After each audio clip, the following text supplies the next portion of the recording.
नमस्कार, मैं आपके साथ अंजना। जड़ तक न्यूज चैनल में आपका स्वागत है।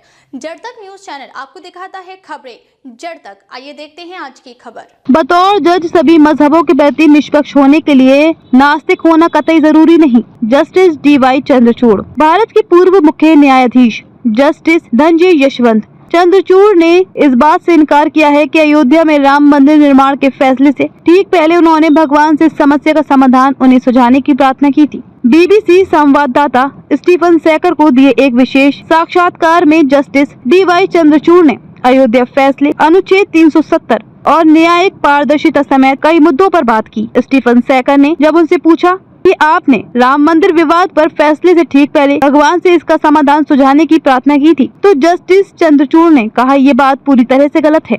सोशल मीडिया पर फैलाई गई बात है, मेरी बात को गलत तरीके से पेश किया गया। जस्टिस DY चंद्रचूड़ नवंबर 2022 से 10 नवंबर 2024 तक भारत के मुख्य न्यायाधीश के पद पर रहे। हाल के सालों में सबसे चर्चित मुख्य न्यायाधीशों में से एक रहे जस्टिस चंद्रचूड़ के कार्यकाल में सुप्रीम कोर्ट ने कई अहम फैसले सुनाए हैं। इनमें से कुछ फैसलों के लिए उनकी आलोचना भी हुई है, खासकर राजनीतिक दबाव को लेकर। साल 2023 में न्यूयॉर्क टाइम्स ने लिखा कि विश्लेषक, राजनयिक और विपक्ष इस बात पर सहमत है कि नरेंद्र मोदी ने भारत को एक पार्टी राज्य की ओर धकेला है और उनकी पार्टी ने खुद को बचाने और विरोधियों को निशाना बनाने के लिए कोर्ट का सहारा लिया। इसका जिक्र करते हुए जब स्टीफन सैकर ने पूछा कि क्या उन्हें भी इस दौरान राजनीतिक दबाव का सामना करना पड़ा, तो जस्टिस DY चंद्रचूड़ ने कहा, न्यूयॉर्क टाइम्स बिल्कुल गलत है, क्योंकि वे समझने में नाकाम रही हैं कि 2024 के चुनाव में क्या होने वाला है। 2024 का चुनाव परिणाम इस एक पार्टी एक राज्य के मिथक को तोड़ता है। भारत में राज्यों में क्षेत्रीय आकांक्षाएं और पहचान सर्वोपरि होती है। कई ऐसे राज्य हैं जहां अलग अलग क्षेत्रीय पार्टियां हैं जिन्होंने अभूतपूर्व रूप से अच्छा प्रदर्शन किया है और वहां उनका शासन है। बीते कुछ सालों में कई विपक्षी नेताओं, सिविल सोसाइटी एक्टिविस्ट और पत्रकारों को जेल में डाला गया।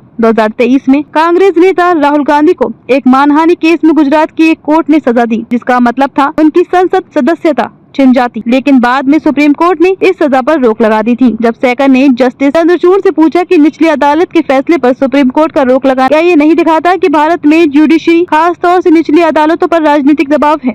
इस सवाल पर DY चंद्रचूड़ ने कहा, पिछले साल सुप्रीम कोर्ट में 21,300 जमानत याचिकाएं दायर की गई थीं और सुप्रीम कोर्ट ने इन सभी पर फैसला दिया। इसका मतलब है कि कानून अपना काम कर रहा है, चाहे अमेरिका, ब्रिटेन या ऑस्ट्रेलिया हो। हर देश में एक कानूनी प्रक्रिया है, लेकिन उच्च अदालतें, खासकर सुप्रीम कोर्ट ने एक स्पष्ट संदेश दिया है कि वहाँ व्यक्तिगत आजादी की रक्षा की जाएगी। अलग अलग मुकदमों को लेकर मतभेद हो सकते हैं, चाहे उसमें सही तरीके से फैसला हुआ हो या गलत तरीके से। हालांकि इसके भी उपाय हैं, लेकिन तथ्य ये है कि भारत का सुप्रीम कोर्ट व्यक्तिगत आजादी की रक्षा करने में आगे रहा है।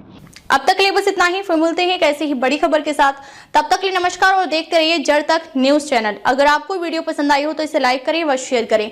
ऐसी लेटेस्ट अपडेट पाने के लिए बेल आइकन प्रेस करना ना भूलें। अगर आप हमें फेसबुक या फिर इंस्टा के माध्यम से देख रहे हैं तो हमारे पेज को फॉलो जरूर करें। धन्यवाद। और भी वीडियोस देखने के लिए हमारे चैनल को सब्सक्राइब कर बेल आइकन को दबाना ना भूलें।